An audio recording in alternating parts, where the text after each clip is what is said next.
Good morning, dear students. How are you? I hope all are fine. Okay, in previous class, I explained about Niels Bohr atomic theory. If you didn't see Niels Bohr atomic theory, then link I will give in cards and as well as I will keep in description also how to see. Okay, today let me explain about Bohr-Bury rules. What are these rules? Actually, after completion of J. Thomson atomic theory and Rutherford atomic theory and Niels Bohr atomic theory, we got one new thing that is called orbit or shell. What is orbit or shell? The circular path around the nucleus is called orbit or shell. Now all the scientists want to study about orbit or shell. How many electrons can fill in this orbit they want to know. By using Bohr-Bury rules we can know how many electrons can fill in the orbit. Now let me discuss that. Bohr and Bury proposed the following rules for the electron distribution in an orbit or shells. In this Bohr-Bury rules, there are three rules mainly. In that, first one is the maximum number of electrons present in a shell is given by the formula 2n square. This 2n square formula very important, remember, where n is equal to shell or orbit number 1, 2, 3, 4 and so on etc. Now let me discuss this table, then you will understand. Here K shell number 1, this one I have to substitute in n, then 2 into 1 square it is equal to 2 into 1, it is equal to 2 electrons. It means in K shell 2 electrons can fill. More than 2 electrons, K shell unable to hold the electrons. Okay, K shell capacity only 2 electrons, that is the meaning. Next L shell number 2, this 2 I have to substitute in n, then 2 into 2 square it is equal to 2 into 4 it is equal to 8 electrons. It means L shell 8 electrons can fill. Next M shell number 3, this 3 I have to substitute in n, then 2 into 3 square it is equal to 2 into 9 it is equal to 18 electrons. It means in a M shell 18 electrons can fill. M shell capacity only 18 electrons, remember. Next N shell number 4, this 4 I have to substitute in n, then 2 into 4 square it is equal to 2 into 16 it is equal to 32 electrons. It means in N shell 32 electrons can fill.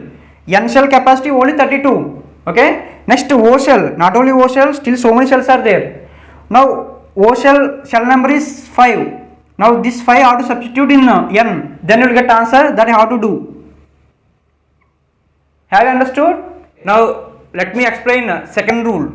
Second rule is each shell is further divided into subcells. They are, what are subcells? Each cell again further divided into subcells. See, for example, this building is the one of the cell. Okay, now in this building some rooms are there. These rooms are the subcells. Okay, how the subcells, I mean rooms existed in this building, like that only some subcells also existed in the cells, main cells. For example, it is the atom. Okay, in this atom middle one is nucleus. Around the nucleus shells existed. It is K shell, K L M N. Okay, see in this K shell again subcell is there. Not only K shell, in all shells some subcells are there. Now we have to discuss those cells, subcells.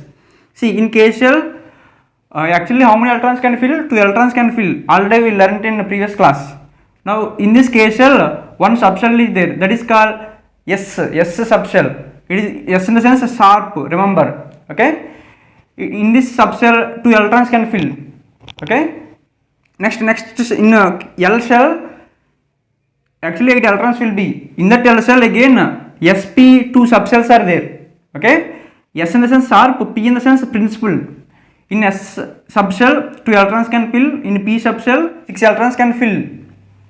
Next in M shell actually 18 electrons will be. In M shell again 3 subcells are there, that is SPD, S in the sense sharp, P in the sense principal, D in the sense diffuse. In S subshell 2 electrons can fill. In P subshell 6 electrons can fill. In D subshell 10 electrons can fill. Total if you combine then you will get 18. 2, 6, 10, 18. 2, 6, 8, 2, 2. Okay. Next in N shell there are 32 electrons. Now in N shell there are 4 subshells. They are SPDF. S in the sense sharp, P in the sense principal, D in the sense diffuse, F means fundamental. Okay, in S subcell 2 electrons can fill, in P subcell 6 electrons can fill, in D subcell 10 electrons can fill, in F subcell 14 electrons can fill. If we combine these all electrons, then you will get 32. Have you understood? Next, this one we can write for understanding, better understanding purpose as like this also. See, it is a new atom, it is a nucleus, it is the K shell, L shell, M shell, N shell. Still so many are there, but up to N I have to consider. In K shell, one subshell will be. In L shell, SP subshell will be. In M shell, SPD subshells will be.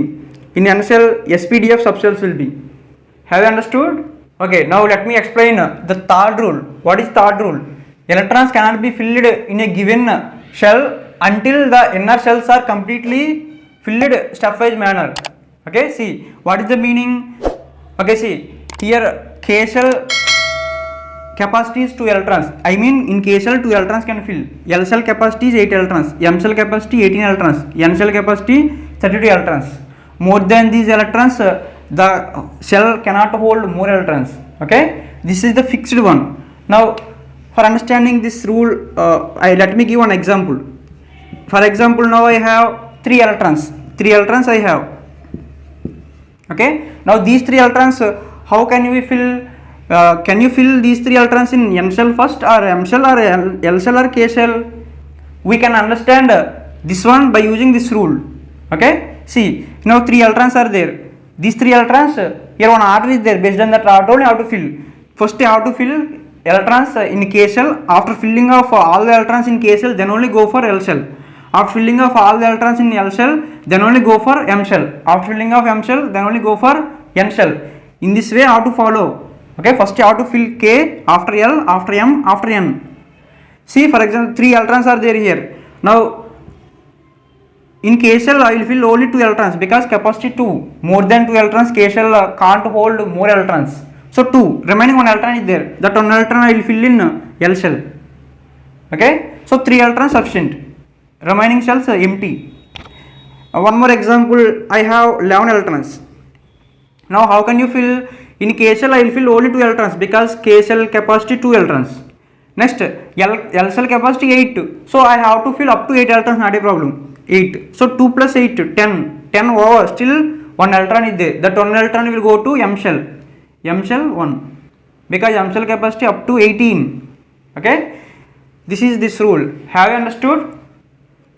Okay, this is the today's class.